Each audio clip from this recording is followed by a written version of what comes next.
Tem desejo de se aprofundar na palavra de Deus para ter mais firmeza? E o mais importante, se você quiser realmente saber interpretar corretamente a palavra de Deus, eu tenho um convite para fazer a você. Quero te convidar para conhecer o Bacharel Livre em Teologia do Nascido de Novo. Curso com mais de 80 matérias, mais de 50 bônus exclusivos para você, com todo o material incluso, que vai te levar a ter o seu certificado e a sua credencial de teólogo. Para conhecer todos os detalhes do curso, é só clicar em Saiba Mais aqui embaixo. Calma, eu acho que a gente podia, Sayão, falar um pouco das questões mais importantes de cada uma das igrejas. Por exemplo, nessa igreja... Mas você falou uma palavra que eu não faço ideia do que é Nicolai. E a gente chega lá, chega lá. O que eu acho que é mais interessante é que a igreja de Éfeso era uma igreja firme na doutrina, fazia as obras de Deus, era uma igreja digna de elogio. Entendi. Só que Jesus fala, ó, eu tenho contra ti, contudo, que abandonaste o primeiro amor. Ou seja, eu vejo aqui que que é Jesus, o primeiro amor? o amor de quem acabou de se apaixonar, que acabou de se converter. Eu vejo aqui Jesus falando, olha, para mim mais importante do que o que você faz é como você me ama. E isso não é só uma palavra para a igreja de Éfeso no primeiro século, mas é para hoje também, porque hoje existe muito ativismo, existe muita gente que faz muita coisa boa, mas virou aquela religiosidade, sabe, hermética, fechada, não tem mais adoração verdadeira, não tem mais quebrantamento. Então, eu acho que esta é a principal mensagem que tem aqui. Nicolaíta, ninguém sabe exatamente. Do grego, né, Nikao é vencer e Laos é povo. Nicolaitas, a tradução literal seria povo vencedor. Existem algumas possibilidades. Alguns acreditam que teriam sido eles os primeiros a fazer uma separação entre o clero e os leigos. Clero, do grego também, chamados, que são os profissionais da fé, e os leigos ficam no banco. Alguns acreditam que sejam estes que introduziram uma separação entre os que tinham chamado e os que não tinham. E perante a Bíblia, todos têm chamados. E todos são chamados para fazer a obra de Deus ou para manifestar o amor de Cristo. Existem outros que trazem outras opções, mas eu quero ouvir também aqui o... Então, esse padrão que o Lamartine mencionou, você tem uma aprovação, uma reprovação, uma instrução e uma promessa. Sempre assim. Esse Aprovação, reprovação, instrução e promessa. Tá. Então, por exemplo, em instrução, Éfeso, o que você tem que fazer? Éfeso, ó, você rejeita o mal, você é perseverante, você é paciente. A reprovação, você perdeu o primeiro amor e você está influenciado pelos nicolaítas, que é esse grupo indefinido. Exatamente. Mas esses grupos sempre estão relacionados com uma atitude de idolatria e imoralidade. São os dois elementos que estão presentes nisso.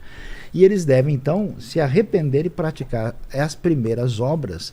O que é interessante, essa questão do amor, porque o cristianismo primitivo, nesse mundo pagão, onde as pessoas não estão nem aí, o que marcava a diferença é que essas pessoas amavam o próximo.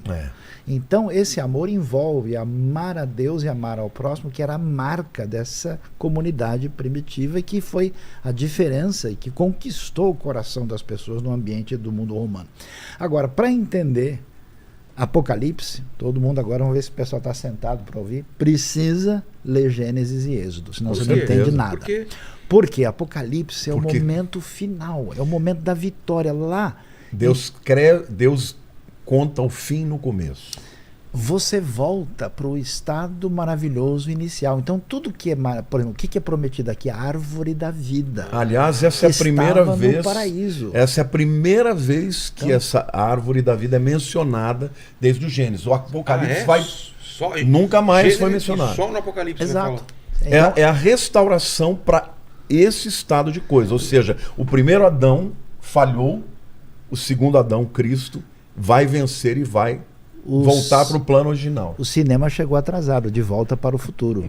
Isso aí. Entendeu? Então a gente vai ver. Então, para você entender, por que ele falou, ele leu o candeeiro, o candelabro, que é menorá.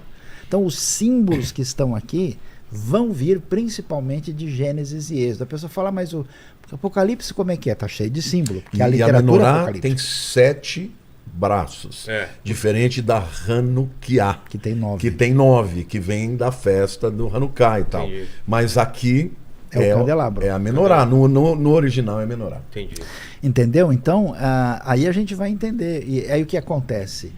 Essa linguagem, né, aquele que vencer, é uma linguagem muito forte. É um termo, mais uma vez, que provoca.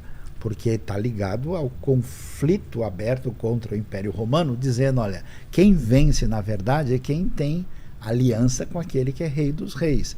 E esse vencedor vai muito mais longe do que você pode imaginar, porque ele volta para a bênção primeira lá atrás, que é a referência da vida eterna que aparece aqui com a árvore Só da que vida. eles tinham consciência de que essa vitória não era vitória bélica, né?